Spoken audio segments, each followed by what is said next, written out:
тибқи гуфтаи Ассотсиатсияи маҳаллии кооперативҳои кишоварзӣ, як қуттии 500 грамм гелоси навҷамъовардашуда дар музоядаи аввалини соли равони 2021 дар префектураи Ямагатаи Япония бо маблағи 1 миллион иена баробар ба $9800 фурӯхта шуд.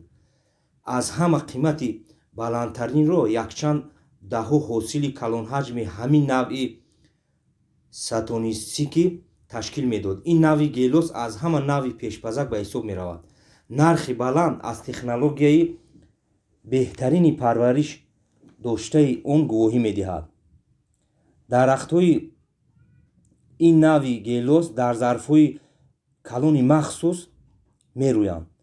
Аз моҳи июн то аввали октябр онҳо дар яхдон ҷойгир карда шуда, сипас ба гармхона интиқол дода мешаванд.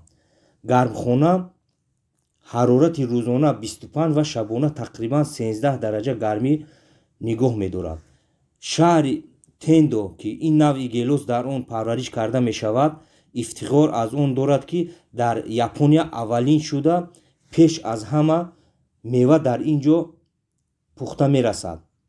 Префектураи Ямагата аз рӯи анъана таъминкунандаи асосии гелосҳои болаззаттарин дар Япония ҳисобида мешавад, ки 75% тамоми гелосҳои дар ин давлат истеҳсолшавандаро ташкил медиҳад.